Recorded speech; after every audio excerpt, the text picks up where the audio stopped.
नमस्कार विद्यार्थी मित्रांनो, Sagar Patil maths and reasoning क्लासेसमध्ये आपलं स्वागत आहे.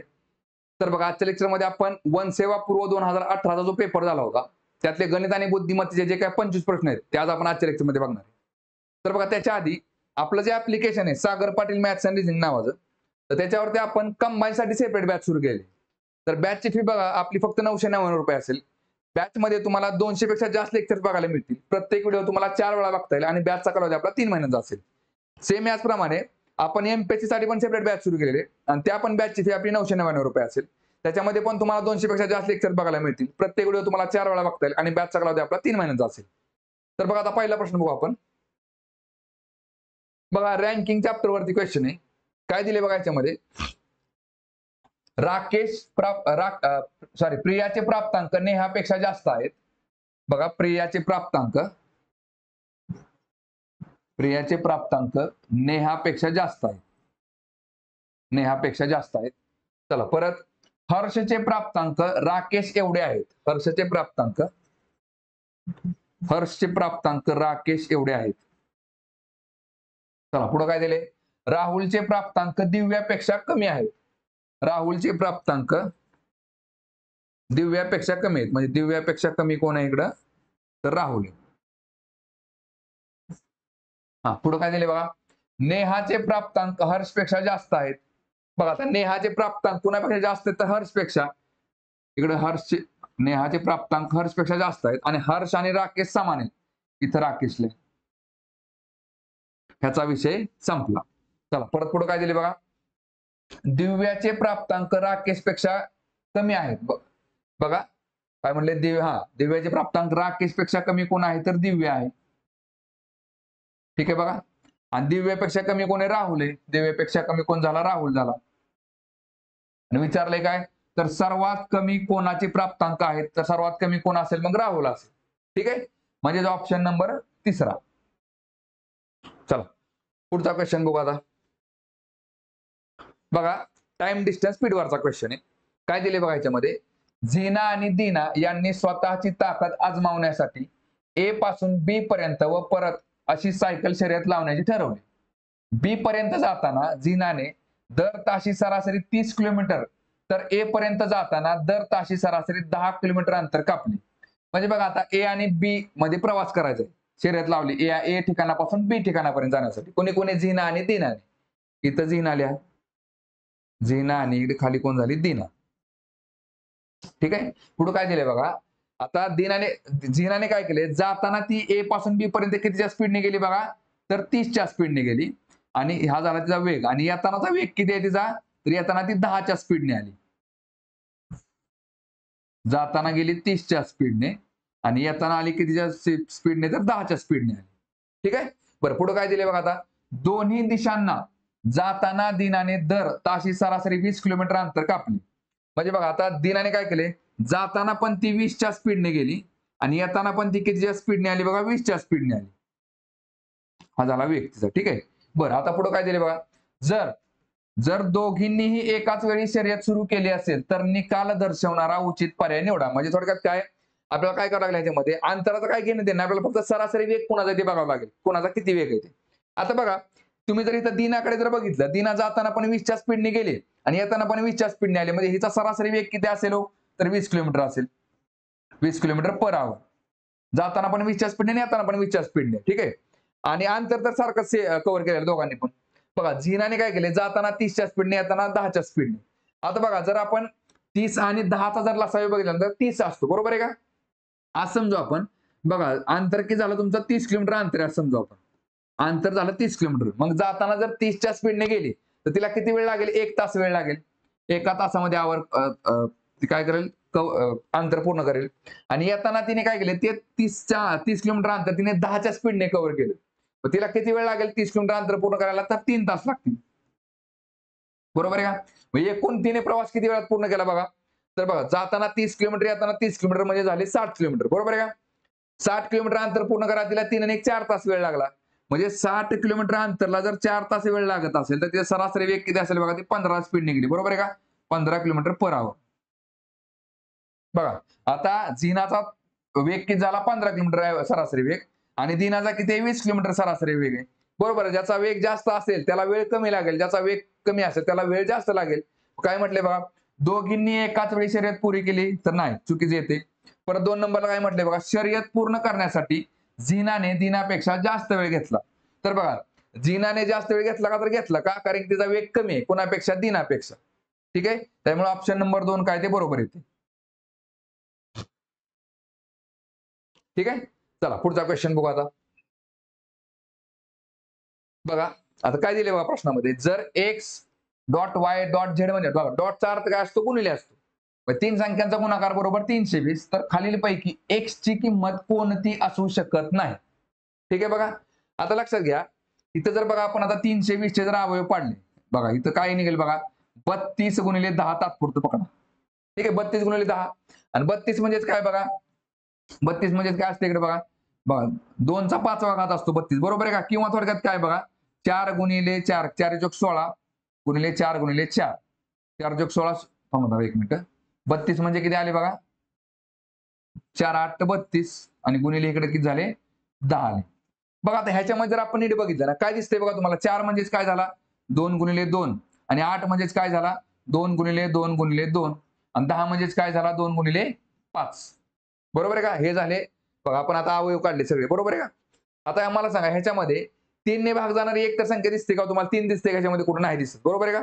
मग आता मला सांगा, या 3 संख्यांचा ज्या गुणाकार आपण करू, 3 संख्या कुठल्या असतील बघा, 4 गुणिले 8 गुणिले 10 असेल, बरोबर आहे की नाही, किंवा काय 4 बघा 16 गुणिले 2 गुणिले 10 असेल, काही असेल, ते 3 अवयव कुठले पण असतील, पण ह्याच्यामध्ये बघा लक्षात द्या, तुम्हाला 3 दिसते कुठं नाही. बरं मग आता तर ह्याचा बघा, इथं काय म्हटलं तुम्हाला, x ची किंमत कोणती असू शकत नाही, म्हणजे एक या 3 संख्यांमधली एखादी संख्या 2 असू शकते का, तर असू शकते, 5 असू शकते का, तर असू शकते. मग 3 आणि 0 मधलं कुठलं अंतर पकडायचं, उत्तर पकडायचं बघा. तसं बघायला गेलं तर 3 पण ह्याच्यामध्ये 3 जर एक संख्या कुठली असेल ना, तर 320 उत्तर येणार नाही. ठीक आहे बघा, पण मग आता 3 पण येत नाही, 0 पण येत नाही, मग उत्तर काय कुठलं काढायचं, तर लक्षात घ्या, भले बघा बघा ह्याच्यामधली एखादा अवयव आपण 3 पकडला ना, तर एखादा दुसरा अवयव लक्षात घ्या. समजा आता इथं 320 भागिले जर मी 3 केलं, तर काय निघेल बघा, 3 एके 3 आणि 3 सक्का 18, परत 2 राहिले, 3 सक्का 18, 3 सक्का 18. मग थोडक्यात काय, एक संख्या मी समजा 3 पकडली, बरोबर आहे का, आणि त्यातली दुसरी एखादी संख्या बघा 106.66 आहे, बरोबर आहे की नाही. आता लक्षात घ्या, 100 हे बघा, भले आता 106.66 जरी पकडला आपण, तरी ही काय पूर्णांक संख्या नाही, पण अप्रॉक्सिमेटली संख्या घेऊन आपण बघा 320 जवळ जाऊ शकतो. पण ह्यातला एक जरी अवयव 0 असेल ना, तर डायरेक्ट उत्तर काय ते 0 येते. पण 3 संख्यांना बघा, तुम्ही किती जर संख्या गुणाकार केला आणि त्याला एक संख्येने जर गुणलं, 0 ने गुणलं, तर उत्तर काय ते 0 येतं. त्याच्यामुळं 0 एक कधीच असू शकत नाही ह्या 3 संख्यांमध्ये, सॉरी x ची किंमत किंवा ह्या 3 संख्यांमधली एका संख्येची किंमत 0 कधीच असू शकत नाही. डायरेक्ट उत्तर काय ते 0 येणार आहे. म्हणून उत्तर आपल्याला काय ऑप्शन नंबर 3. ठीक आहे, चला पुढचा क्वेश्चन बघू. बघा आता हा जो प्रश्न आहे तो कोडेड कंपॅरिझनचा प्रश्न आहे, कोडेड कंपॅरिझन. ठीक आहे बघा, आता तुम्हाला कोड दिले $@ हॅश कंट्रोल सी आणि पर्सेंटेज. ठीक आहे बघा, आता हे सगळं वाचत बघा, डायरेक्ट आपण विधानाला हात घालायचा. विधान काय म्हटले बघा, ए हॅश बी, बरोबर आहे का. आता बघा ए हॅश बी काय म्हटलं इकडे, ए हॅश बी, ए हॅश बी चा अर्थ काय आहे, तर बघा लक्षात घ्या, इथं हॅशला काय म्हटले बघा, यू हॅश व्ही चा अर्थ, यू हा व्ही पेक्षा लहान नाही. बघा याचा अर्थ काय असतो बघा, यू हा बघा, यू हा व्ही पेक्षा लहान नाही म्हणजेच काय, यू हा व्ही पेक्षा मोठा असू शकतो, बरोबर आहे. बघा यू हा व्ही पेक्षा लहान नाही म्हणजेच यू हा व्ही पेक्षा मोठा असेल, किंवा यू आणि व्ही समान पण असू शकतात, ते इथं मांडायचं आपण, म्हणजे u is greater than or equal to v. मग इथं हॅशला जो कोड आहे ना, तोच कोड काय करता आपण ए हॅश बी मध्ये टाकायचा. म्हणजे इथं आपण समजा आता ए हॅश बी घेतलं बघा, तर ए इथं यू आणि व्ही मध्ये जो कोड आहे ना, तोच इथं टाकला आपण, आहे असं. ठीक आहे, चला परत पुढे काय दिलं बघा, b@s बघा, b@s. ठीक आहे बघा, आता इथं @ कुठे दिसतंय बघा, इथं दिसतंय, इथं काय बघा, u@v चा अर्थ, u हा v पेक्षा लहान नाही आणि v ला समान नाही. बघा u v पेक्षा लहान पण नाही आणि समान पण नाही, म्हणजेच काय, u हा v पेक्षा मोठा आहे. बघा u हा काय आहे, तर v पेक्षा मोठा आहे. सेम इथं काय बघा, b हा s पेक्षा मोठा आहे. बघा b हा मोठा आहे कुणापेक्षा, s पेक्षा. चला तिसरं काय दिलंय बघा, $z. बघा $z काय निघेल बघायचं. आता डॉलरला काय वापरलंय बघा त्यांनी, बघा $v चा अर्थ, u हा v पेक्षा मोठा नाही. मग थोडक्यात काय, तर u हा v पेक्षा बघा लहान असेल, मोठा नाही म्हणजेच काय, लहान असेल किंवा समान असेल. मग इथं काय निघेल बघा, डॉलरला जे वापरलं तेच टाकून द्यायचं. बघा आणि झेड मध्ये काय निघेल हा कोड टाकून द्यायचा. म्हणजे एस हा झेड पेक्षा लहान आहे, एस हा झेड पेक्षा लहान आहे किंवा समान आहे. ठीक आहे, चला पुढं. हा हे झालं. आता काय झेड पर्सेंटेज पी बघा, झेड पर्सेंटेज पीचं काय निघेल बघा इकडं, झेड आणि पी मानून द्यायचं. चला पर्सेंटेजला काय वापरलंय बघा, यू पर्सेंटेज व्हीचा अर्थ यू हा व्ही पेक्षा लहान आणि व्ही पेक्षा मोठा नाही. म्हणजेच काय, यू आणि व्ही समान आहेत, यू आणि व्ही काय आहेत तर समान आहेत. मग इथं पण काय निघेल बघा, झेड आणि पी काय आहेत तर समान आहेत. ठीक आहे, बरं. आता ह्याच्यावरून काय करतात, आपल्याला इक्वेशन मांडावं लागतं. सगळे इक्वेशन आपण कसं मांडू शकतो बघा. आता सुरुवात कुठनं करायची बघा, जिथे is equal to is equal to पण सुरुवात करा इथून पहा. Z is equal to P, Z is equal to P. ठीक आहे बघा. चला आता पी ला किंवा झेड ला धरून काय दिसते तुम्हाला, दिसते बघा काय, तर झेड हा मोठा आहे किंवा बघा झेड हा मोठा आहे किंवा समान आहे कोणापेक्षा तर एस पेक्षा. बरं चला पुढे काय दिले बघा, एस पेक्षा बी मोठा आहे. आता लक्षात घ्या, एस पेक्षा बी म्हणजे लगेच इकडे असं करून असं मांडायचं नाही. बघा आपली ही मेथड बरोबर आहे. म्हणजे आपण काय करतो, डायरेक्ट एस पेक्षा कोण आहे बी मोठा. पण कन्फ्युजन करण्यापेक्षा काय करायचं बघा, हे डायरेक्ट सरळ एका लाईनला मांडायचं. काय, एस परत खाली घ्यायचं आणि एस पेक्षा कोण मोठा आहे तर बी मोठा आहे, ह्याच्या खाली आलं का आलं. आता बघा ग्रेटर दॅनचं चिन्ह आपण ह्या साईडला दिले ना, तर सगळी ग्रेटर दॅनची चिन्ह ह्या साईडला द्यायची आपण. का, त्याचा फायदा काय असतो लक्षात घ्या. बघा एका लाईन मध्ये जर बी आणि झेड जर नसतील आणि त्यांचं जर तुम्हाला रिलेशन विचारलं असेल तर डायरेक्ट तिथं बघायचं पण नाही, चेक पण करायची गरज नाही, डायरेक्ट उत्तर चूक करून टाकायचं. बघा बघा तर पुढे काय दिसते बघा, हे झालं, हे झालं, परत काय बी हा मोठा आहे पेक्षा हे झालं. आता बघा ए हा मोठा आहे किंवा समान आहे बी पेक्षा. बघा बी पेक्षा काय म्हटले बघा, बी पेक्षा ए हा एकतर मोठा आहे किंवा समान आहे. झाला विषय बघा. आता ह्याच्यामध्ये बघा एका लाईन मध्ये म्हटलं ना, एस झेड पी आहे, एस बी आणि ए आहे. म्हणजेच काय, एसचं रिलेशन झेड बरोबर पी बरोबर बी बरोबर ए बरोबर आहे. पण जर एचं रिलेशन तुम्हाला झेड बरोबर विचारलं तर मोठा लहान आपण काहीच सांगू शकत नाही. का, एका लाईन मध्ये नाही. ठीक आहे, चला बघा आता काय दिसतंय तुम्हाला. आता हे झालं विधान, आपण इक्वेशन मांडले. आता बघा निष्कर्ष पहिला काय दिलाय त्यांनी आपल्याला बघा, पी आणि एस, पी आणि एस लिहितं. ऍट द रेटला आपण काय केलंय बघा, ऍट द रेटला हा कोड टाकलाय ना तो इथं टाकून द्या. मला सांगा आता पी हा एस पेक्षा मोठा आहे का, बघा पी हा एस पेक्षा मोठा आहे का बघा एस आणि झेड बघा दोन दोन कंडिशन निघतात. समजा आपण बघा एस आणि झेड जर समान पकडले आणि झेड आणि पी समान पकडले तर एस आणि पी पण समान येतात, पहिली कंडिशन. दुसरी पण कंडिशन काय बघा, बघा एस पेक्षा जर झेड मोठा पकडला आणि झेड आणि पी समान असतील तर एस पेक्षा पी हा साहजिकच मोठा असतो. मग मला सांगा पी हा मोठा आहे का एस पेक्षा, आपण कन्फर्म नाही सांगू शकत आहे. पहिलं झालं चूक. बरं दुसरं काय दिले बघा आणखी आता त्यांनी इथं बघा, पी पर्सेंटेज एस बघा, पी पर्सेंटेज बरं पर्सेंटेजला काय वापरलं आपण, इज इक्वल टू, इथे इज इक्वल टू मांडा एस मा, बरोबर आहे का. बघा आता लक्षात घ्या काय म्हटले, पी आणि एस समान. आताच आपण काय बघितलं बघा, एस आणि झेड जर समान असतील तर झेड आणि पी समान दिसतात. मग याचा अर्थ काय, एस आणि पी पण समान येऊ शकतात. म्हणजे बघा लक्षात घ्या, एक तर पी हा एस पेक्षा मोठा असेल किंवा एक तर पी हा एस आणि पी समान असतील. म्हणजे बरोबर आहे का बघा, पी एक तर एस पेक्षा मोठा किंवा पी आणि एस समान असेल, दोन्हीपैकी एक. म्हणजे हे चूक असेल तर हे बरोबर असेल, हे चूक असेल तर हे बरोबर असेल. दोन्ही एकाच वेळेस चूक येणार नाहीत. पण कसं असतं लक्षात घ्या, आपल्याला विचारले काय, निष्कर्ष बरोबर आहे का. आधी काय करायचं, सेपरेट सेपरेट निष्कर्ष बरोबर निघतात का ते चेक करून घ्यायचं आधी. म्हणजे आधीच आपण बघा आता हे जर हे वैयक्तिक चेक केलं तर हे पण चूक निघतंय, वैयक्तिक चेक केलं तर हे पण चूक निघतंय. जर पर्यायामध्ये जर तुम्हाला किंवा शब्द दिला असेल ना तरच मग त्यावेळेस आयदर ऑर घेता येते, नाहीतर काय सेपरेट सेपरेट निष्कर्ष चेक केलं तर चुकीचे निघतात. ठीक आहे, बरं आता बघा पण आपण आता जर इथं आता इथंच बघितलं आपण काय, पी एक तर एस पेक्षा मोठा किंवा पी आणि एस समान आहेत, याचा अर्थ काय, इथं आयदर ऑर लागतो. इथं काय लागतो, आयदर ऑर. म्हणजे काय, हा चुका असेल तर हा बरोबर असेल, हा चुका असेल तर हा बरोबर असेल. ठीक आहे, बरं आणि सेपरेट सेपरेट चेक केलं तर दोन्ही चूक आहेत. बरं चला आता पुढं तीन नंबरचा काय दिलाय बघा निष्कर्ष त्यांनी. बघा 3 नंबर निष्कर्ष काय, ए ऍट द रेट एस बघा, ए ऍट द रेट एस. बरं आता ऍट द रेटला काय वापरलाय बघा इथं आपण, बघा बघा यू इज ग्रेटर दॅन बी. म्हणजेच काय, यू हा बी पेक्षा मोठा आहे, ए हा एस पेक्षा मोठा आहे. बघा लक्षात घ्या, ए हा मोठा आहे का एस पेक्षा, बघा एस पेक्षा बी मोठा आहे. आणि बी आणि ए मध्ये कुठलं जरी चिन्ह टाकलं आपण, ग्रेट बघा दोन्ही बरोबर समान असतील किंवा बी पेक्षा ए मोठा असेल तर त्यावेळेस ए हा एस पेक्षा 100% मोठा असतो. हे मात्र 100% बरोबर आहे बघा. ठीक आहे, माझं इथं काय निघेल बघा उत्तर आपलं बघा, निष्कर्ष 1 किंवा 2. बघा निष्कर्ष 1 किंवा 2 पैकी एक बरोबर असेल, 1 किंवा 2 बरोबर आणि निष्कर्ष 3 बरोबर. हा मात्र 100% बरोबर आहे. उत्तर काय निघालं, ऑप्शन नंबर 4. ठीक आहे, चला पुढचा क्वेश्चन बघू.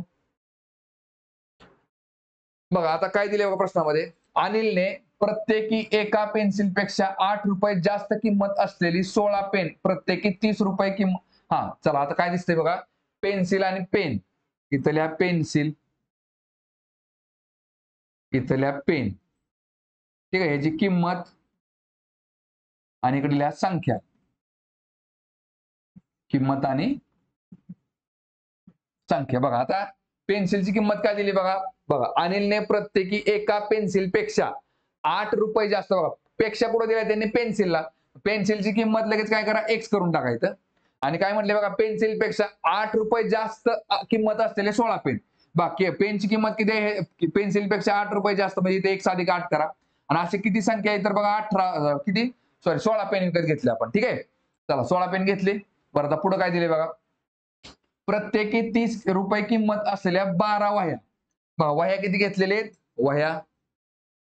वह्या किती घेतल्यात तर वह्यांची किंमत किती आहे 30 रुपये किंमत आहे आणि घेतल्यात किती 12 वह्या घेतल्या ठीक आहे चला परत पुढे काय दिले बघा प्रत्येकी 10 रुपये किंमत असलेल्या 10 पेन्सिली बघा आताच आपण पेन्सिलची किंमत किती बघितली एक्स म्हणजे किती दिलाय त्यांनी 10 रुपये किंमत असलेल्या किती पेन्सिली घेतल्यात तर 10 पेन्सिली घेतल्यात आणि आता मला सांगा पेनची किंमत काय असेल बघा 10 अधिक 8 बरोबर किती झाले इकडे 10 अधिक 8 बरोबर झाले 18 बरोबर आहे का 10 अधिक 8 बरोबर झाले 18 चला पुढे काय दिसतंय बघा तुम्हाला आता हा आता आणि बघा प्रत्येकी एक वही व एक पेन्सिल यांच्या एकत्रित किमतीपेक्षा 35 रुपये कमी किंमत असलेले 6 खोड रबर खाली काय घेतले आणखी खोड रबर आणि खोड रबरची किंमत किती दिली बघा त्यांनी आपल्याला एक वही व एक पेन्सिल यांच्या एकत्रित किमतीपेक्षा एक वही आणि एक पेन्सिल यांची एकत्रित किंमत किती झाली 30 आणि 10 40 आणि त्याच्यापेक्षा काय म्हटले बघा 35 रुपये कमी किंमत असलेले मग 40 मधनं 35 गेले खाली किती राहिले 5 रुपये 5 रुपयाचे किती खोड रबर घेतले तर 6 खोड रबर घेतले खरेदी केले तर अनिलने खर्च केलेली एकूण रक्कम दाखवणारा पर्याय निवडा एकूण किती खर्च केले असतील बघा चला 10 तिथं काय निघेल बघा मग आता बघा पेन्सिली 10 किंमत किती 10 रुपये आणि 10 संख्या 10 मग 10 किती झाले 100 रुपये झाले इकडं चला परत 18 बघा 18 रुपयाचे 16 पेन घेतले मग किती येते बघा इकडं 16 गुणिले 18 किती निघते बघा 18 पंचे 90 18 सक्का 8 दर्शे परत 18 एके 18 आणि 10 28 म्हणजे 288 रुपये परत वह्या किती घेतल्या बघा 30 रुपयाच्या 12 वह्या म्हणजे 12 ते 36 360 रुपये आणि 5 रुपयाचे 6 क्वार्टर म्हणजे 5 सक्का 30 रुपये बेरीज करा किती निघते याची बघा 8 आले इथं चला परत 3 आणि 6 9 9 आणि 8 17 ठीक आहे 17 म्हणजे 7 आणि हात चाला 1 परत 2 आणि 1 3 सॉरी हात सहा इथं वर एकल्या 2 आणि 1 3 आणि 1 4 आणि 3 7 म्हणजे 778 रुपये खर्च केले म्हणजेच ऑप्शन नंबर 2 ठीक आहे चला पुढचा क्वेश्चन बघू आता बघा अॅनॉलॉगीवरचा प्रश्न आहे काय दिले बघा खालील प्रश्नामध्ये बघा हे 4 डॉट या चिन्हाच्या डावीकडील 2 पदांमध्ये विशिष्ट संबंध आहे व तसाच संबंध उजवीकडील 2 पदांमध्ये आहे तर प्रश्नचिन्हाच्या जागी योग्य पर्याय निवडा बघा कसं असतं 2 डॉट असतात ना ह्या दोघांचं ज्या प्रकारे रिलेशन आहे ना त्याच प्रकारे इकडच्या 2 शब्दांचं रिलेशन असतं पाहिजे बघा काय दिसते तुम्हाला इकडे बघा सी डी बरोबर आहे का बघा परत काय दिसते बघा सी नंतर डी किती आला अधिक 1 केला की बरोबर आहे का बघा इथं अधिक 1 केला की काय येते डी येते बरं परत एलच्या पुढे बघा एल एम एन 2 घरं पुढे गेले काय आला इकडे एन आला परत बघा ओ च्या पुढे बघा पी क्यू आर 3 घरं गेले की आर आला परत बघा एस च्या पुढे बघा S S T U V W 4 घरं गेले की बरोबर डब्ल्यू येते आणि ईच्या पुढे बघा E F G H I J म्हणजे 5 घरं पुढे गेले की बरोबर काय निघते जे निघते ठीक आहे त्याचप्रमाणे आता बघा इथं ओच्या पुढचं काय ते बघा एम एन ओ पी इथं काय निघाला पी निघाला इथं 1 घर पुढे गेले की बघा पीच्या पुढे 2 घरं जावं लागेल बघा पी क्यू आणि आर इथं काय निघेल आर निघेल ईच्या पुढे 3 घरं जावा ई एफ जी एच म्हणजे इथं काय निघेल एच निघेल आणि एनच्या पुढे 4 घरं जावा N O P Q R इथं काय निघेल आर निघेल बघ पी आर एच आर कुठे दिसते बघा पी आर एच आर म्हणजे ऑप्शन नंबर 3 ठीक आहे चला पुढचा क्वेश्चन बघू आता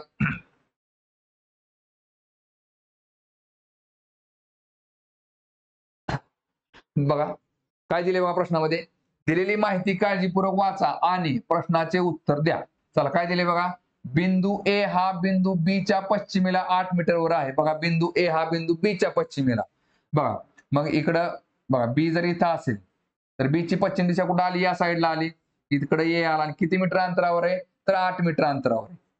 ठीक आहे. चला परत पुढे काय दिले बघा, बिंदू ए हा बिंदू बी च्या पश्चिमेला 8 मीटरवर, बिंदू सी हा बिंदू बी च्या दक्षिणेला 4 मीटरवर आहे. बघा सी कुठे आहे, तर बी च्या दक्षिणेला किती आहे, तर 4 मीटर अंतरावर आहे.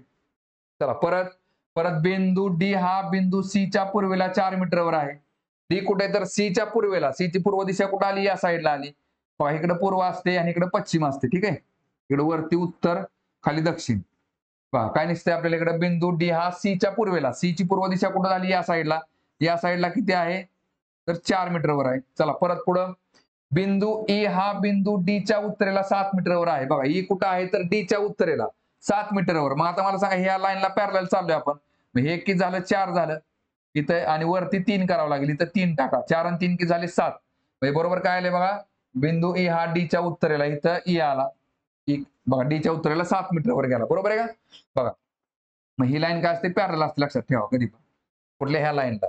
चला परत पुढे काय दिसते बघा, बिंदू एफ हा बिंदू ई च्या पश्चिमेला 8 मीटरवर आहे. बघा एफ कुठे आहे, तर ई च्या पश्चिमेला, ई ची पश्चिम दिशा कुठं झाली, या साईडला. मग बघा मला सांगा, हे जर 4 असेल तर हे पण 4 असेल, आणि हे पण 4 असेल तर इथलं पण हे अंतर किती झालं, 4 झालं इथपर्यंत. आणि परत किती म्हटले पण आपल्याला, बिंदू एफ हा बिंदू ई च्या पश्चिमेला 8 मीटरवर आहे, हे 4. आणि बघा इथं निम्मेला इथं काय लिहितं, हे परत 4 येईल, आणि इथं कोण असेल बघा, एफ असेल. बरोबर आहे का. बघा 4 आणि 4 8, म्हणजे सरळ रेषी इथं निघाल्याची. ठीक आहे. चला परत काय दिले बघा, बिंदू जी हा बिंदू एफ च्या दक्षिणेला 3 मीटरवर आहे. बघा जी कुठे आहे, एफ च्या दक्षिणेला, एफ च्या दक्षिणेला किती आहे, तर 3 मीटरवर आहे. मला सांगा, जर हे जर 3 असेल तर हे पण 3 असेल, हे पण 3 असेल, हे पण 3 असेल. मग हे उभं किती झालं अंतर, हे 3 झालं, आणि इथं बरोबर बघा जी इथं कोण आला, तर जी आला. ठीक आहे. बर आता काय दिले बघा त्यांनी आपल्याला, तर बिंदू एफ हा बिंदू ए पासून किती दूर आहे. बघा एफ हा ए पासून किती दूर आहे. मग थोडक्यात काय इथं आपल्याला पायथागोरस थेरम काढायचे, एफ आणि ए मधला अंतर काढायचं. ठीक आहे. बघा आता अंतर काय निघेल बघा, उभा अंतर बघा, आता हा झाला त्रिकोण, बरोबर. उभा अंतर किती आपलं 3 आहे, उभा अंतर झालं 3, आडवं किती असेल बघा, बघा आता हे पूर्ण 8 आहे. मग हे जर 4 असेल तर हे इथून इथपर्यंत 4 असेल, आणि बघा हे जर 4 असेल तर इथून इकडे परत किती आलं, 4 आलं. आपल्याला फक्त फोकस काय करायचं, पायथागोरस थेरम आपण इथे तयार करू शकतो, राईट अँगल ट्रायंगलला. बघा ह्याच्यामध्ये आडवी बाजू 4 झाली आणि उभी बाजू 3 झाली. मग हा बघा ह्याला काय म्हणतो आपण, हायपोथेनियस. ठीक आहे. बघा हायपोथेनियस इथं फॉर्म्युला काय असतो आपला, A square plus B square equal to C square. ह्याला जर समजा आपण ए पकडलं, ह्याला जर समजा आपण बी पकडलं, तर हायपोथेनिसला आपण काय सी पकडतो. मग सी ची व्हॅल्यू काय निघते बघा, फॉर्म्युला काय असतो, A square plus B square is equal to C square. आणि तुम्हाला जर ट्रिपलेट माहित असेल तर डायरेक्ट याचं उत्तर निघून जाते, लक्षात घ्या. ठीक आहे. बघा 3 चा वर्ग अधिक 4 चा वर्ग बरोबर सी स्क्वेअर. मग 3 चा वर्ग झाला 9, अधिक 4 चा वर्ग झाला 16 बरोबर सी स्क्वेअर. 16 9 किती झाले 25 बरोबर झाले सी स्क्वेअर. मग 25 हा कितीचा वर्ग आहे, तर 5 चा वर्ग आहे. मग सी ची व्हॅल्यू काय झाली बघा, सी इज इक्वल टू किती येते, 5 येते. म्हणजे हे सी इज इक्वल टू किती झालं, 5 झालं. म्हणजे हे अंतर झालं 5. विचारलं का आपल्याला, तर एफ हा बिंदू ए पासून किती लांब आहे, तर 5 मीटर अंतरावर आहे. Option number 4. इथं डायरेक्ट बघा 4 आणि 3 7 असं करायचं नाही. डायरेक्शन चॅप्टर मध्ये आपल्याला शॉर्टकट मेथड म्हणजे आपल्याला कशाने जायचं असतं, पायथागोरस थेरम जायचं असतं. ठीक आहे. चला पुढचा क्वेश्चन बघू आता. बघा कोडिंग डिकोडिंग चॅप्टरवरचा क्वेश्चन आहे. काय दिले बघा, एका विशिष्ट सांकेतिक भाषेत. बघा आता इथं काय दिलं, ह्याचे कोड आहेत आणि त्याच्या पुढचा त्याचा अर्थ दिलेला आहे. ठीक आहे. बघा ठीक आहे. आणि विचारलं काय बघा, तर ह्या विशिष्ट सांकेतिक भाषेत आहेस हा अर्थ सांगणारा शब्द कोणता. ठीक आहे. बघा एक शब्द सांगायचा कुठला, आहेस. माझा लक्षात घ्या, काय करायचं बघा, आता हे 4 वाक्य आहेत बरोबर आहे की नाही. 4ही वाक्यांमध्ये तुम्हाला एक शब्द जास्तीत जास्त कुठं कॉमन दिसतोय का बघा, इथं बघा हुशार, हुशार आणि हुशार. बरोबर आहे का. बघा आता 1 2 आणि 4 नंबरच्या वाक्यामध्ये फक्त हुशार शब्द दिसतोय. बरोबर आहे का. हुशार सोडून लगेच दुसरा कुठला शब्द जो असतो ना, तो यात 1 2 आणि 4 नंबरच्या वाक्यामध्ये कॉमन नसला पाहिजे, एकच असला पाहिजे, तर आपण कोड सांगू शकतो. बघा आता इथं काय दिसतंय बघा, तू खूप हुशार. बघा इथं खूप खूप आहे, पण खूप 4 नंबर मध्ये आहे का, तर नाही. एकच शब्द कॉमन आहे कुठला, हुशार. मग 1 2 4 मध्ये जो शब्द दिसतो तो काय असतो, त्या हुशारचा कोड असतो. बघा काय दिसतंय तुम्हाला, इथं वाय ए आहे, इथं वाय ए आहे, आणि इथं पण वाय ए आहे. ठीक आहे. मग हुशारला काय झालं, वाय आहे, पण आपल्याला काय लिहित बसायची गरज नाही, आपल्याला फक्त आय एस ला काय तेवढं चेक करायचं. चला परत काय दिसतंय बघा तुम्हाला आता आणखी इथं बघा, पहिल्या 2 वाक्यांमध्ये फक्त खूप हा शब्द कॉमन आहे. बघा खूप आणि खूप. बरोबर आहे का. खूपला इकडे काय निघेल बघा तर इकडे के ए आहे, इथं पण के ए आहे. बरोबर आहे का? चला आता काय दिसतंय बघा तुम्हाला तू. तू कुठं दिसतंय बघा? इथं बघा तू इथं आहे आणि तू इथं पण दिसतोय. बरोबर आहे का? पहिल्या आणि तिसऱ्या वाक्यामध्ये बघा इथं तू आहे, इथं पण तू आहे. बरोबर आहे का? पहिल्या आणि तिसऱ्या वाक्यामध्ये कॉमन काय निघतंय बघा? इथं बघा पी-यू आहे, इथं पण पी-यू आहे. बरोबर आहे का? मग राहिलं काय बघा आहेस. मग आहेसला काय निघेल बघा बी-आय. बी-आय म्हणजेच उत्तर किती निघालं आपलं ऑप्शन नंबर 2. ठीक आहे? चला पुढचा क्वेश्चन बघू. बघा, आता हा पण कोडिंग डिकोडिंग वरचाच प्रश्न आहे. काय दिले बघा? प्रश्नार्थक चिन्हाच्या ठिकाणी योग्य पर्याय निवडा. चला काय दिसतंय बघा? बघा इथं काय निघतंय तुम्हाला 4चा वर्ग 16 आणि 4 पंचे 20. बघा 5चा वर्ग 25, 5 सक्क 30, 6चा वर्ग 36, 6 सत्त 42, 4चा वर्ग 16 आणि 4 नव्वे 36. म्हणजे 16 36 कुठे दिसतंय बघा इथं ऑप्शन नंबर 1 मध्ये. ठीक आहे? चला पुढचा क्वेश्चन बघू आता. बघा हा पण कोडिंग डिकोडिंग वरचा प्रश्न आहे. काय दिसतंय बघा याच्यामध्ये? एका सांकेतिक भाषेत बघा ए 3 आहे, बी 5 आहे, सी 7 आहे आणि याप्रमाणे तर त्या सांकेतिक भाषेत स्पोर्ट्समन हा शब्द कसा लिहिता येईल? बरं बघा आधी लक्षात घ्या. मला सांगा इथं ए किती आहे बघा? ए ला त्यांनी 3 म्हटले, बी ला किती म्हटलंय? 5 म्हटले, सी ला त्यांनी 7 म्हटलंय याप्रमाणे. बरोबर आहे का नाही? अल्फाबेट मध्ये बघा ए हा 1 नंबरला आहे, बी 2 नंबरला आहे, सी 3 नंबरला आहे. आता मला सांगा ए म्हणजे 1 नंबरला आहे. बरोबर आहे का? मग 1 ची दुप्पट झाली 2 अधिक 1 3. बघा 2 ची दुप्पट झाली 4 अधिक 1 5. 3 ची दुप्पट झाली 6 अधिक 1 7. बरोबर बघा इथं डी ला काय निघेल? डी ला बरोबर 9 असेल, पण डी हा 4 नंबरला असतो. 4 ची दुप्पट झाली 8 अधिक 1 9 याप्रमाणे. बरं आता इथे शोधताना काय सगळ्याचाच कोड शोधत बसायची गरज नाही. बघा लक्षात घ्या. इथं काय दिसतंय बघा तुम्हाला? 39 33 31 39 33 31 39 33 31 इथं पण बघा पहिले 3 शब्द सारखेच आहेत सगळे मधले. परत बघा शेवटचे पण 3 शब्द सारखेच आहेत. 27 3 29 27 3 29 27 3 29 27 3 29. म्हणजे आपला वेळ वाचतो बघा लक्षात घ्या. आणखी काय बघा आता कॉमन शब्द कुठला आहे बघा? येस आहे. इथं बघा शेवटून 4 नंबरला पण येस आहे. येसला कोड कुठला पकडला आपण? 39. शेवटून 4 नंबरला पण काय आला पाहिजे? 39 आला पाहिजे. पहा इथे 39 आहे, इथे 39 आहे, इथे 39 आहे. बरोबर 3 नंबरचा काय झाला? कॅन्सल झाला. ठीक आहे बघा. आता चेक काय करता आपल्याला फक्त बघा पुढून 4 नंबरचा आणि 5 नंबरचा अल्फाबेट. पुढून 4 नंबरचा अल्फाबेट काय म्हणते बघा लक्षात घ्या. 1 2 3 4 5 म्हणजे टी दिसतोय. बरोबर आहे का? मग आता मला सांगा टी हा अल्फाबेट किती नंबरला असतो बघा? सगळं मोजपाशी करणार बघा. ए, एम, एन आणि झेड. कधी पण बघा ए हा 1 नंबरला असतो सरळ मोजताना. एम हा 13 नंबरला असतो, एन 14 नंबरला आणि झेड हा 26 नंबरला असतो. बरोबर आहे का? आता काय करतो आपण? आपल्याला टीचा नंबर शोधायचा. मग टी बघा एमच्या पुढे एमचा 13 नंबरला, एमच्या पुढे बघा NOPQRST 7 दिसते. बरोबर आहे? 7 आणि 13 किती झाले? 20 झाले. बरोबर आहे का? आता टीचा नंबर किती झाला? 20वा झाला. मग 20 ची दुप्पट झाली 40 आणि 40 आणि 1 41. म्हणजे बघा इथे 41 पाहिजे आपल्याला. कुठं? 4 नंबरचा पुढून बघा 41. ठीक आहे. 41 बघा कुठं दिसतंय तुम्हाला? बघा 41 कुठं दिसतंय? फक्त इथं दिसतंय 41. बरोबर आहे का? अजून 41 कुठं दिसतंय का? थांबा 1 मिनिट. 1 2 3 4 5 नंबरला आलाय. सॉरी. 5 नंबरला 41 कुठं दिसतोय बघा? इथं आहे, इथं आहे, इथं आहे. बरोबर आहे का? ह्याच्यात नाही म्हणजे हा कॅन्सल झाला.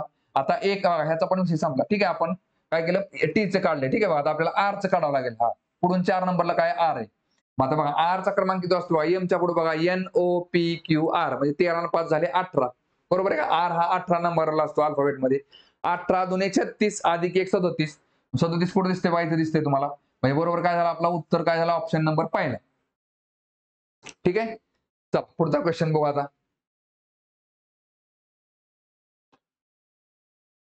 बघा आता काय दिले बघा संख्या मालिकेमध्ये बघा पुढीलपैकी इतरापेक्षा वेगळा संख्या समूह कोणता? संख्या मालिका नाही दिलेली. ठीक आहे. संख्या समूह दिलेला आहे. बघा आता काय दिसते बघा तुम्हाला इकडं? बघा 22 चा वर्ग 484, 26 चा वर्ग 676 आहे. बघा बरोबर आहे का? बघा 22 चा वर्ग झाला 484, 26 चा वर्ग झाला 676, इकडे 28 चा वर्ग झाला 784 आणि बघा इकडे 32 चा वर्ग किती असतो बघा? 30 चा वर्ग झाला बघा 30 चा वर्ग झाला 900, 31 चा वर्ग किती असतो? 961 काहीतरी असतो आणि 32 चा वर्ग किती झाला? 1024. बरोबर आहे का? म्हणजे इथं काय ते बघा 32 चा वर्ग 924 दिले त्यामुळे हे चुकीचं आहे. त्यामुळे उत्तर काय ते आपला ऑप्शन नंबर पहिला विसंगत घटक. ठीक आहे. चला पुढचा क्वेश्चन बघू. बघा आता हा पण कोडिंग अल्फाबेटिकल सिरीज मधला क्वेश्चन आहे. काय दिसतंय बघा तुम्हाला, काही अक्षरे गहाळ असलेली एक अक्षर मालिका दिलेली आहे. गहाळ अक्षरे मालिकेतील क्रमानुसार एका पर्यायात दिलेले आहेत, तो पर्याय निवडा. आता लक्षात घ्या, एकूण शब्द देते आधी मोजा, किती दिसतात बघा तुम्हाला, 1 2 3 4 5 6 7 8 9 10 11 12 12 दिसतात. 12चे अवयव कसे पडतात बघा, 3 चोक 12 किंवा 6 दुने 12, बरोबर आहे का नाही. मग काय करायचं, ह्याचे एक तर कप्पे, दोनचे तर काय एवढं कमी विचार नाही, एक तर 6 4 किंवा 3चे कप्पे करावे लागतील. जर बघितलं आपण इथं बघा, जर बघा इथं काय तुम्हाला 4चे जर कप्पे केले तुम्ही, 1 2 3 4 1 2 3 4 1 2 3 4, बघा काय तुम्हाला बी ए बी बी, बरोबर आहे का. इथं बी टाका बघा, बी ए बी बी, परत बी ए बी बी, काय निघते तुम्हाला सिरीज बघा, बी ए बी बी ची निघते, बरोबर आहे का. बरं आता आपल्याला चेक काय करायचं बघा, गाळलेल्या जागा कुठलीच बघा, बी ए बी कुठं दिसतंय बघा, बी ए बी ऑप्शन 2 मध्ये दिसते. ठीक आहे, चला पुढचा क्वेश्चन बघू आता. बघा हा पण कोडिंग डिकोडिंग वरचा प्रश्न आहे. काय दिसतंय बघा तुम्हाला ह्याच्यामध्ये, एका सांकेतिक भाषेत जर ओव्हरचे सांकेतिक रूप काय दिले बघा, इकडे दिले काय, over, Q Q Y I आणि डब्ल्यू. बघा ओच्या पुढे क्यू किती बघा, M N O O P Q, बघा अधिक 2 केले की क्यू येते बघा, वीच्या पुढे you V, W x Y, अधिक 3 घरं गेले की वाय येते. ईच्या पुढे बघा एफ जी एच आय, 4 घरं गेले की आय येते. आणि आरच्या पुढे बघा R S T U V W, बरोबर 5 घरं पुढे गेले की काय येते, डब्ल्यू येते. मग आता विचारले का स्टार, स्टारला काय निघेल बघा, स्टारच्या एसच्या पुढे 2 घर जाऊ दे बघा, इथं 2 इथं 3 इथं 4 आणि इथं 5. एसच्या पुढे बघा एस एस टी यू, इथं काय झाला, यू झाला. परत बघा टीच्या पुढे 3 घर S T U V W, इथं डब्ल्यू झाला. बघा एच्या पुढे 4 घर बी सी डी ई, इथं ई आला. आणि आरच्या पुढे 5 घर O P Q R S T U V W, इथं डब्ल्यू आला. म्हणजे काय बघा, U W E W, U W E W, U W E W option number 4. ठीक आहे बघा, बरोबर आहे. ओ पी क्यू आर बघा 2 3 4 5 O P Q R S T U V W, बरोबर आहे की. परत एच्या पुढे बी सी डी ई, परत S T U V W आणि एस टी यू, बरोबर आहे. E W E W, sorry U W E W option number 4. ठीक आहे, चला पुढचा क्वेश्चन बघू आता.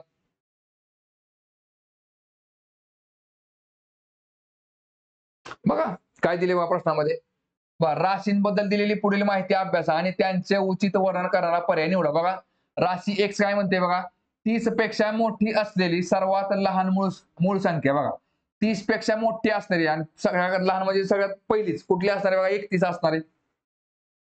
आणि दुसरं काय म्हटले बघा, ही झाली एक्स. आणि वाय काय म्हटले बघा, तर 36 पेक्षा लहान असलेली सर्वात मोठी मूळ संख्या. बघा 36 पेक्षा लहान असलेली, 36 पेक्षा लहान असलेली मूळ संख्या कुठली आहे बघा, आणि सगळ्यात मोठी कुठली आहे, तर 31च आहे. म्हणजे दोन्हीची व्हॅल्यू काय, 31च आहे. ठीक आहे, मग काय दिसते बघा इथं आपल्याला, एक्स बघा एक्स आणि वाय या राशीत फरक नाही, ऑप्शन नंबर 3. ठीक आहे, चला पुढचा क्वेश्चन बघू आता. बघा आता काय दिले बघा प्रश्नामध्ये, ए डी ई आर या अक्षर समूहातील एक अक्षर एकदाच वापरून किती अर्थपूर्ण शब्द तयार करता येतील. बघा आता हा शब्द तुम्हाला परम्युटेशन मध्ये बघतो आपण, पण हा परम्युटेशनचा प्रश्न नाही. याच्यामध्ये तुम्हाला काय केले बघा, तर काय म्हटलंय, अर्थपूर्ण शब्द म्हटलेले बघा. परम्युटेशन मध्ये विना अर्थाचे शब्द कसे पण असले, फक्त ते घ्यायचे असतात आपल्याला. इथं अर्थपूर्ण मध्ये शब्दाला अर्थ असला पाहिजे, अशा आपण किती शब्द तयार करू शकतो. पण इथं त्याच्यामध्ये पण 2 अक्षरी 3 अक्षरी किंवा 4 अक्षरी असं काय म्हटले का नाही. त्यामुळे जेवढे शब्द तयार करू शकतो तेवढे बघायचे. बघा एडीआर पासून काय निघेल बघा, डिअर डीई ए आर, परत काय dare D A R E, परत काय बघा read, sorry R E A D, हे झाले 4 अक्षरी. आणखी काय निघेल बघा, परत रेड एक निघेल बघा आर ई डी, परत काय निघेल बघा परत काय इयर ई ए आर, हे पण निघते. थोडक्यात काय, तर 3 पेक्षा जास्त निघतात. म्हणजे उत्तर काय निघेल, ऑप्शन नंबर 4. सगळं काय चेक करत करणं. ठीक आहे, ऑप्शन नंबर 4. चला पुढचा क्वेश्चन बघू. बघा वयवारी चॅप्टरवरचा क्वेश्चन आहे. काय दिले बघा याच्यामध्ये, मधूचे वय त्याच्या बहिणीच्या आजच्या वयाच्या दुप्पट असून त्याच्या आईच्या वयाच्या 1/3 आहे. बघा मधू, इथल्या मधू त्याची बहीण आणि इकडे झाली आई. काय म्हटलंय बघा, मधूचे वय त्याच्या बहिणीच्या आजच्या वयाच्या, कुणाच्या? बहिणीच्या आजच्या वयाच्या. बहिणीचं आजचं वय जर आपण एक्स पकडलं तर मधूचं वय किती आहे बघा, तर तिच्यापेक्षा दुप्पट आहे, 2x झालं. आणि मधूच्या आईचं काय म्हटलंय बघा, मधू बहिणीच्या आजच्या वयाच्या दुप्पट असून त्याच्या आईच्या वया 1/3 आहे. म्हणजे बघा हे वय किती आहे बघा, आईच्या वयाच्या 1/3 आहे. म्हणजे हे किती झालं बघा, 6x झालं. बरोबर आहे का? बेत्रिक 6 म्हणजे आई तिप्पट व्हायचे. पण पुढे काय दिले बघा, मधूच्या आईचे 8 वर्षानंतर वय 50 वर्ष असेल. मधूच्या आईचे काय म्हटले, 8 वर्षानंतरचं वय. आईचं वय 8 वर्षानंतर, हे झालं आजचे वय. आणि 8 वर्षानंतर किती असेल मग, 6x + 8. पण ह्या वयाची बेरीज किती आहे तर 50 आहे. 8 वर्षानंतरचं 50 वय. मग इथं आपण x ची व्हॅल्यू काढू शकतो. काय निघेल बघा इथं, पुढे काय म्हटलंय तर मधूच्या बहिणीचे आजचे वय किती, मधूच्या बहिणीचं आजचं वय म्हणजे x ची व्हॅल्यू काढायची आपल्याला. किती निघेल बघा इथं, चला 6x बरोबर हे 8 बरोबरच्या पलीकडे टाका होईल, मायनस होईल, 50 - 8 होईल. बरं आता काय निघेल बघा, इकडं x जाग्याला ठेवा. बरोबर 50 मधनं 8 गेले किती झाले, 42. आणि हा 6 जर बरोबरच्या पलीकडे टाकला तर काय होईल, छेदाला जाईल. किती निघेल बघा, 6 × 6 6 × 7 = 42. x ची व्हॅल्यू किती झाली, 7. 7 म्हणजेच काय झालं, ऑप्शन नंबर पहिला. ठीक आहे. चला पुढचा क्वेश्चन बघू आता. बघा एव्हरेज चॅप्टरचा प्रश्न आहे. काय दिले बघा, एका रांगेत वेगवेगळ्या वयाचे 6 लोक उभे आहेत. 2 वर्षानंतर त्यांचे सरासरी वय 43 होईल आणि 7वी व्यक्ती त्यांच्यासोबत आली असता त्याचे सध्याचे सरासरी वय 45 बनेल. तर 7व्या व्यक्तीचे सध्याचे वय किती? आता लक्षात घ्या, सध्याचं वय विचारलंय, बरोबर आहे का नाही? मग त्या 6 व्यक्तींचं बघा, 6 व्यक्ती बघा, 6 व्यक्तीचे आजचे वय काढायचे. 6 व्यक्तीचे आजचे वय किती आहे बघा, सरासरी आणि इकडे एकूण वय करा. बघा 6 हे काय म्हटले बघा, 2 वर्षानंतर त्यांचे सरासरी वय 43 आहे. कुठं 6 व्यक्तींचं. मग 2 वर्षानंतर 43, आजचं वय किती असेल, 41 सरासरी वय 41 असेल. मग त्यांचं एकूण वय किती असेल बघा, 41 गुणिले 6 किती निघते, 6 × 1 = 6, 6 × 4 = 24. ठीक आहे. बरं आता परत काय दिले बघा, हा आणि 7वी व्यक्ती त्यांच्यासोबत आली असता त्याचे सध्याचे सरासरी वय 45 बनेल. टोटल बघा 7 व्यक्तींचे आजचे वय किती असेल बघा, 7 व्यक्तींचे आजचे सरासरी वय किती दिले त्यांनी आपल्याला, 45. त्यांचे एकूण वय किती असेल बघा, 45 गुणिले 7 करा. बघा इथं काय केलं आपण, 6 गुणिले 41 केलं. इथं आता काय करायचं, 7 गुणिले 45. काय निघेल बघा इकडं, 7 गुणिले 45 बघा किती निघते, 45 गुणिले 7, 7 × 5 = 35, 7 × 4 = 28, 29, 30, 31 म्हणजे किती झाले, 315. इथं किती झालं, 315. बघा आता 7 व्यक्तींचं आजचं वय 315 एकूण आणि 6 त्यातल्या 6 व्यक्तींचं आजचं वय 246 आहे. राहिलंय बघा, याच्यातनं हे वजा केले की बरोबर 7व्या व्यक्तीचं वय निघून जाते. मग 315 मधून जर आपण 246 जर वजा केले काय निघते बघा, 15तनं 6 गेले 9 राहिले, 10तनं 4 गेले 6 राहिले, 2तनं 2 गेले 0 म्हणजे 69 वय येते बघा. 69 म्हणजे ऑप्शन नंबर 2. ठीक आहे. चला पुढचा क्वेश्चन बघू आता. बघा कोलिंडी कोडिंगचा प्रश्न आहे. काय दिले बघा, विशिष्ट तार्किक पद्धतीने खाली एक शब्द शृंखला दिलेली आहे. प्रश्नार्थक चिन्हाच्या ठिकाणी योग्य पर्याय निवडा. बघा काय दिसते बघा याच्यामध्ये, बघा पहिलं अक्षर ई, नंतर शेवटचं अक्षर एफ, परत बघा पहिलं अक्षर जी, नंतर एच. बघा थोडक्यात काय बघा, ई एफ जी एच, इथं आय, परत जे, आता सुरुवातीचं अक्षर के निघेल. बघा पहिलं शेवटचं ई, बघा E F G H I J, आता के. के कुठं दिसते बघा, फक्त ऑप्शन नंबर 2 मध्ये निघते, म्हणून ऑप्शन नंबर 2. ठीक आहे. चला पुढचा क्वेश्चन बघू. बघा संख्या मालिका दिलेली, काय दिले याच्यामध्ये, दिलेल्या संख्या मालेत प्रश्नार्थक चिन्हाच्या ठिकाणी योग्य पर्याय निवडा. काय दिसतंय बघा तुम्हाला इकडं, 2 गुणिले 3 अधिक 2 बरोबर किती येते बघा, 8 आलं. बघा बेत्रिक 6 अधिक 2 8. परत काय केले बघा, 8 गुणिले 3 अधिक 2, बघा 8 त्रिक 24 आणि 2 झाले 26.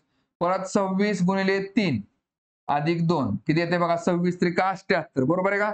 78 अधिक 2 किती झाले, 80 बरोबर, 80 आले.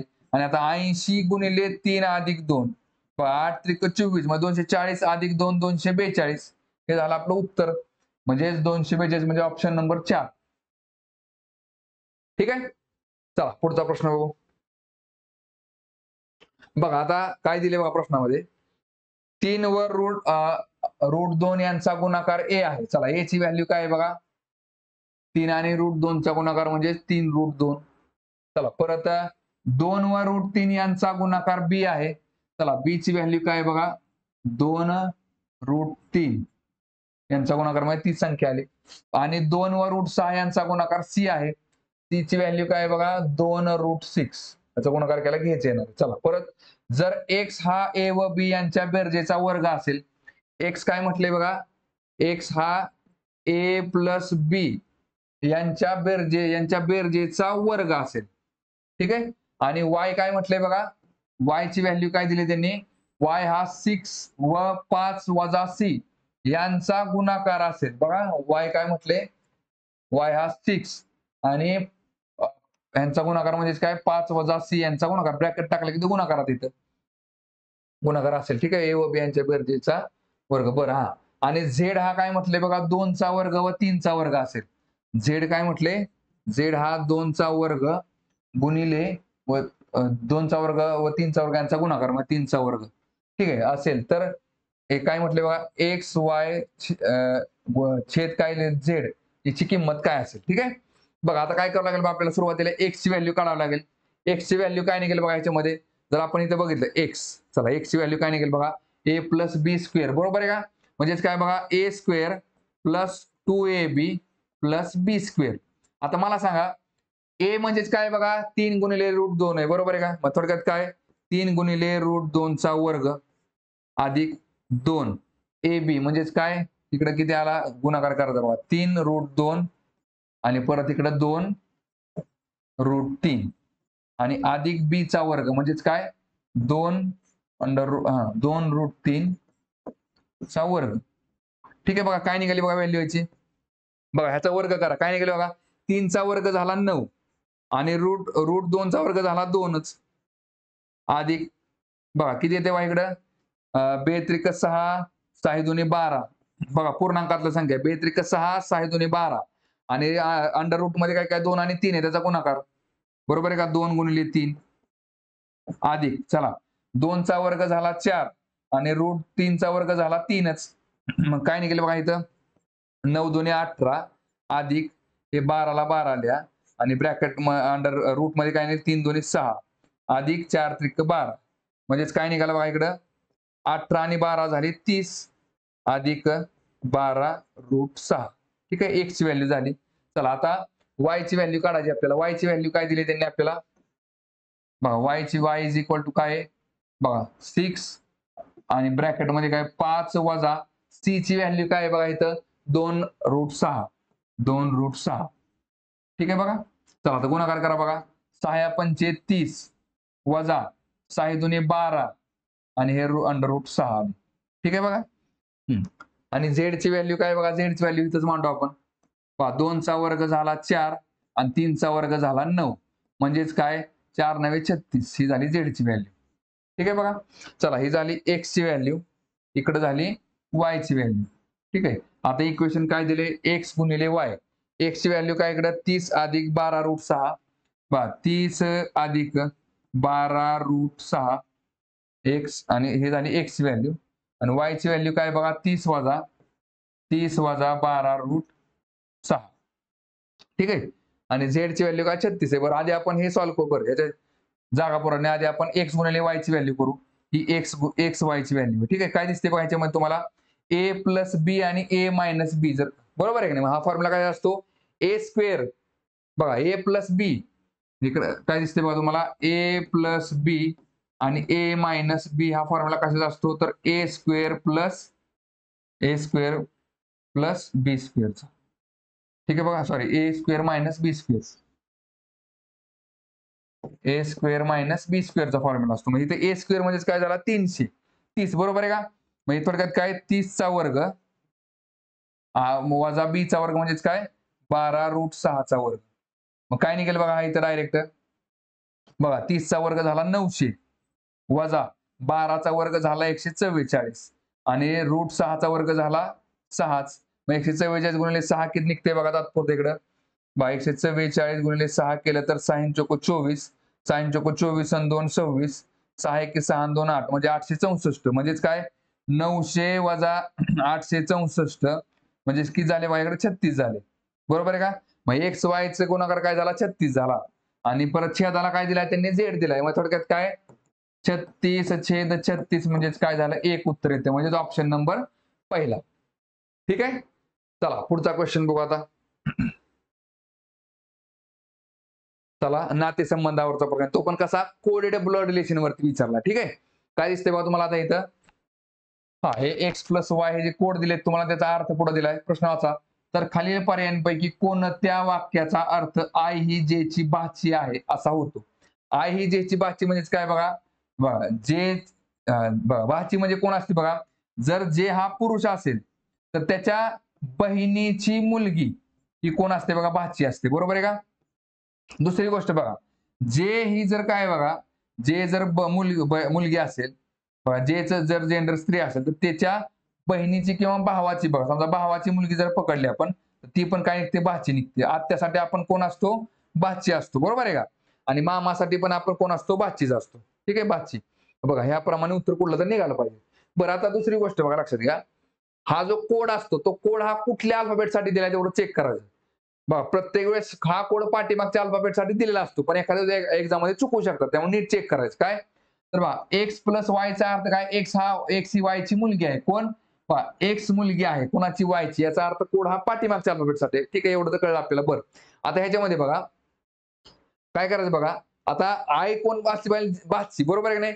त्यामुळे आयचं जे जेंडर असेल ते काय असलं पाहिजे स्त्री असलं पाहिजे. बरोबर आहे का? चेक करून घ्या. बघा आता इथं आय कुठं बघा तिथं आय सुरुवातीला दिसतोय. बरं हे आधी घेऊ आपण चेक करून. का कारण कसं असतं बघा शेवटला जे अल्फाबेट दिसतात तुम्हाला त्याचं जेंडर सांगता येत नाही. अपवाद असते त्याला. अपवाद कुठं असतो जर शेवटचा हा जो कोड असतो ना तो पती पत्नीचा जर असेल ना तर 100% आपल्याला शेवटच्या व्यक्तीचं जेंडर सांगता येतं. किंवा हा शेवटचा कोड हा जर मुलगा किंवा मुलगीचा जर असेल तर त्यावेळेस शक्यता असते शेवटच्या व्यक्तीचा कोड जेंडर निघण्याची. ठीक आहे. बरं शेवटला आधी आपण हे चेक करू बघा. काय दिसतंय बघा तुम्हाला इकडं. बरं थांबा आता हा इथं काय दिसतंय बघा हे चेक करा. सी गुणिले आय गुणिलेचा अर्थ काय बघा. तर एक्स गुणिले वायचा अर्थ एक्स वायची बहीण आहे. बघा एक्स बहीण आहे कुणाची वायची म्हणजेच काय सी गुणिले आयचा अर्थ सी बहीण आहे कुणाची तर आयची. बघा आता इथे त्रिकोण काढला याचा अर्थ काय बघा. तर बघा पुरुष असेल तर बघा पुरुष असेल तर चौकोन काढायचा. स्त्री असेल तर त्रिकोण काढायचा. पती पत्नी असेल तर प्लसचं साइन द्यायचं. बरोबर आहे का? पती इकडं ही झाली पत्नी. बरं दुसरं बघा भावंड जर असतील भाऊ आणि बहीण तर दोघांमध्ये काय करायचं इज इक्वल टू साइन देऊन टाकायचं साइन. भाऊ आणि ही झाली बहीण आणि दोघांमध्ये इज इक्वल टू साइन दिलं. ठीक आहे. त्यामुळे बघा तुम्ही भाचा भाचीला काय केलंय बघा ही आई मध्ये झाली मुलगी तिची आई झाली आईचा भाऊ. ठीक आहे. बघा परत जेचा भाऊ आणि त्याची मुलगी याप्रमाणे. ठीक आहे. बघा आता चला काय दिसतंय बघा याच्यामध्ये. हा इथं बरं हे हा पहिला पर्याय काय झाला कॅन्सल झाला. प्रत्येक पर्याय इथं चेक करत बसायची गरज नसते. जेवढं कट करायचं तेवढं कट करायचं. बघा दोन जरी पर्याय कॅन्सल झाले ना तर तुम्हाला उरलेल्या दोन पर्यायामधला फक्त एकच पर्याय चेक करावा लागतो. का समजा दोन पर्याय कॅन्सल झाले हे दोन पर्याय कॅन्सल झाले राहिले काय बघा हे दोन पर्याय ह्यातला समजा पहिला तुम्ही 2 नंबर चेक करा तो चुकीचा निघाला तर साहजिकच आपोआप 4 नंबरचा काय सर ऑप्शन असणार आहे. त्यामुळे एक्झाम मध्ये आपल्याला काय होतं फक्त एकच पर्याय चेक करावा लागतो. जर दोन पर्याय कॅन्सल झाले तर आणि 3 कॅन्सल झाले तर काय डायरेक्ट आपण 4 नंबरचा ऑप्शन टिक करू शकतो. म्हणजे एक त्यातला कुठला तरी. ठीक आहे. चला आता इथे काय दिसतंय बघा तुम्हाला सी भागिले आय भागिलेचा अर्थ काय बघा. एक्स भागिले वायचा अर्थ एक्स वायचे वडील आहेत म्हणजेच काय सी भागिले आयचा अर्थ सी आयचे वडील आहेत. सी वडील आहेत बरोबर आहे का. पण आय कोण आहे मुलगा आहे का मुलगी आहे सांगू शकत नाही आपण. त्याचं जेंडर फिक्स माहित पाहिजे आपल्याला.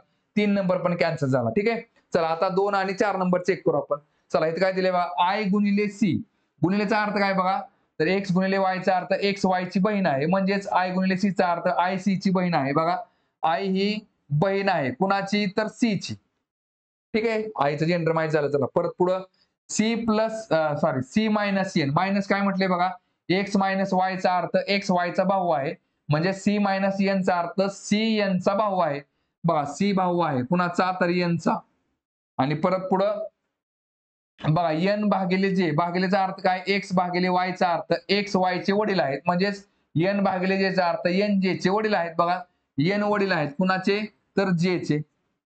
मला सांगा जे कोण बघा इथं आपल्याला आय कोण दिसते बघा जे चे जेच्या वडिलांची बहीण म्हणजे आत्या दिसते, पण आपल्याला आई ही ह्याची बाची दाखवायची. त्यामुळे हा 2 नंबरचा काय झाला, कॅन्सल झाला. राहिला ऑप्शन कुठला 4 नंबर, त्याला टिक मार्क करून टाकला. पण तरी पण एकदा चेक करून बघू आपण. बघा आय गुणिले सी चा अर्थ काय बघा, तर एक्स गुणिले वाय चा अर्थ एक्स वाय ची बहीण आहे, म्हणजेच आय ही सी ची बहीण आहे. बघा आय ही बहीण आहे, आई बहीण आहे कुणाची, तर सी ची. चला परत पुढं सी प्लस एन प्लस काय म्हटले बघा, तर एक्स प्लस वाय चा अर्थ एक्स वाय ची मुलगी आहे, म्हणजेच काय सी प्लस एन चा अर्थ सी एन ची मुलगी आहे. बस सी ही मुलगी आहे कुणाची, तर एन ची. आणि परत काय म्हटले बघा, एन मायनस जे म्हणजेच काय, मायनसचा अर्थ काय, एक्स वाय चा अर्थ एक्स वाय चा भाऊ आहे, म्हणजेच एन मायनस जे चा अर्थ एन हा जे चा भाऊ आहे. बघा एन हा भाऊ आहे कुणाचा, तर जे चा. बरोबर आहे का. बघा आता जे ची भाची दिसते का तुम्हाला ह्याच्यामध्ये, तर बघा आता जे जर मुलगी असेल तर तिच्या भावाची मुलगी कोण झाली, ही भाची झाली. बरोबर आहे का. आणि जे जर हा पुरुष असेल तर त्याच्या भावाची मुलगी कोण झाली, पुतणी झाली. बरोबर आहे का.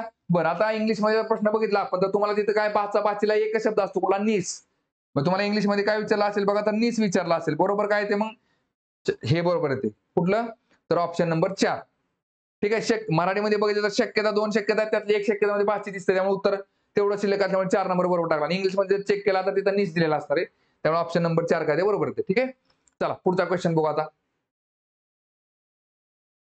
बघा हा पण ब्लड रिलेशनवरचा प्रश्न, तो पण कसा दिलाय तुम्हाला, कोडेड ब्लड रिलेशन वरती विचारला. ठीक आहे.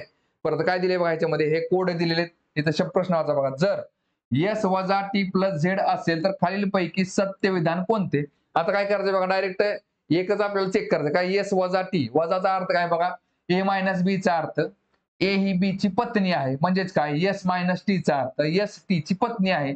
बघा एस पत्नी आहे टी ची, कुणाची, तर टी ची. मला सांगा आता, बघा आता ह्याच्यामध्ये एका व्यक्ती जेंडर कळलं ना, पती पत्नीमध्ये, बरोबर दुसऱ्या व्यक्तीचं जेंडर कळून जातं. काय, एक जर पत्नी असेल तर दुसरा काय असतो, पती असतो.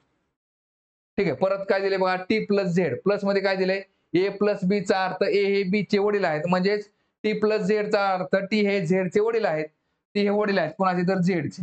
मग काय दिसतंय बघा तुम्हाला ह्याच्यामध्ये, तर बघा एस ही झेड ची मुलगी आहे का, बघा एस झेड ची मुलगी आहे का, तर नाही, एस ही झेड ची आई आहे. बघा बरोबर इथे काय दिसतंय तुम्हाला, एस ही बघा झेड ही एस ची काकू आहे. झेड एस ची काकू आहे का, तर नाही, झेड ही एस ची कोण आहे, झेड ही एस ची मुलगा किंवा मुलगी आहे. बघा परत एस ही झेड ची काकू आहे. एस झेड ची कोण आहे बघा, झेडच्या वडिलांची पत्नी म्हणजे आई आहे.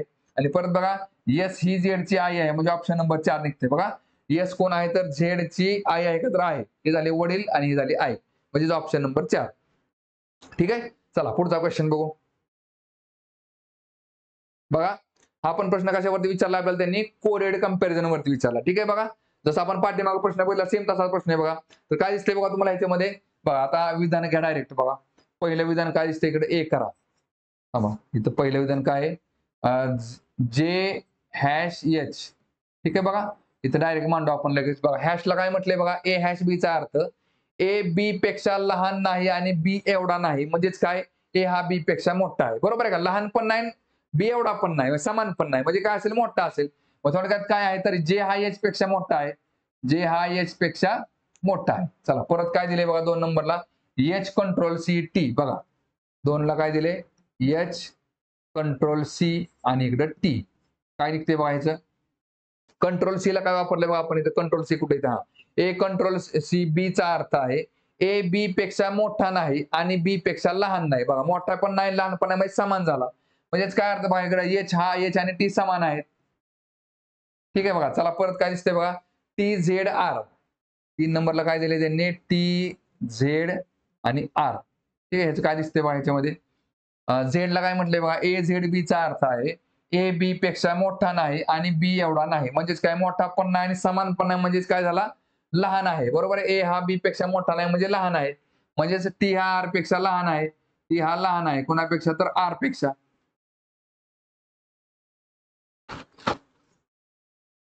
बरं आता हे झालं. बरं चौथं काय दिले इथं त्यांनी आपल्याला, आर पर्सेंटेज एफ. बघा चौथं काय दिले, आर पर्सेंटेज एफ. काय दिसते बघायचं, पर्सेंटेजचा अर्थ काय बघा, ए पर्सेंटेज बी चा अर्थ ए बी पेक्षा मोठा नाही, म्हणजेच काय बघा, तर आर हा बघा, आर हा एफ पेक्षा मोठा नाही, म्हणजेच काय, लहान असेल, आर हा एफ पेक्षा लहान असेल किंवा समान असेल, दोन्ही शक्यता निघतात. ठीक आहे. बघा बरं आता हे मांडलं आपण. चला ह्याच्यावरून आता या विधाने एकत्र करून काय पहिल्यांदा काय करते इज इक्वल टू मांडा सगळं काय H is equal to T बघा H is equal to T मांडला इकडं चला टीला धरून काय बघा टी पेक्षा आर मोठा आहे टी पेक्षा आर मोठा आहे चला परत काय दिसते बघा आर पेक्षा एफ मोठा आहे किंवा समान आहे बघा आर पेक्षा एफ हा मोठा आहे किंवा समान आहे चला बरोबर आहे का बघा हे झालं परत हे पण झालं ठीक आहे आणि आता काय राहिले बघा बघा एच आणि टी समान आहे टी पेक्षा आर मोठा आहे आर पेक्षा एफ मोठा आहे किंवा समान आहे आणि परत जे मोठा आहे कोणापेक्षा एच पेक्षा बघा एच पेक्षा कोण मोठा आहे लगेच एचच्या पुढे जे नाही मांडायचं का एच आणि टी समान आहे ते मांडा आणि ह्याच्यापेक्षा मोठा कोण आहे तर जे आहे तो इथं मांडा ठीक आहे आता प्रश्नात काय दिले बघा जे हॅश आर बघा लक्षात घ्या जर एका लाईन मध्ये जे आणि बघा जे आणि आर जर एका लाईन मध्ये नसतील तर चेक करत बसायची गरज नाही बघा लक्षात घ्या मग बघा लक्षात घ्या जे इथं आहे आर इथे जे आणि आर एका लाईन मध्ये आहेत का नाही पहिले कॅन्सल झालं 2 नंबर बघा आर आणि एफ एका लाईन मध्ये आहेत का तर आहेत म्हणजे उत्तर काय ना काय निघू शकतं आता मला सांगा इथं काय दिसतंय बघा तुम्हाला आर आणि एफ हॅशचा अर्थ काय बघा इथं बघा हॅश कोड दिसतोय आपल्याला ते जे आणि एच मध्ये हॅश आहे बरोबर आहे का जे आणि एच मध्ये जो कोड टाकला तो टाकून द्या इथं बघा जे हा मोठा एच पेक्षा तर इथं आर हा मोठा एफ पेक्षा मला सांगा आर मोठा आहे का एफ पेक्षा बघा आर हा एफ पेक्षा मोठा का नाही आर हा एफ पेक्षा लहान आहे किंवा समान असेल पण मोठा तर येणारच नाही त्यामुळे 2 नंबर कॅन्सल झालं 3 नंबर काय दिले बघा जे आणि टी मध्ये बघा इथं हॅश मध्ये जो कोड वापरला तोच इथं पण वापरून टाका बघा जे मोठा आहे का टी पेक्षा बघा जे हा टी पेक्षा मोठा का 100% जे हा टी पेक्षा मोठा आहे त्याच्यामुळे हे 3 नंबरचं बरोबर आलं ठीक आहे बघा उत्तर काय निघेल बघा फक्त 3 सत्य आहे ऑप्शन नंबर 3 ठीक आहे चला पुढचा क्वेश्चन बघू आता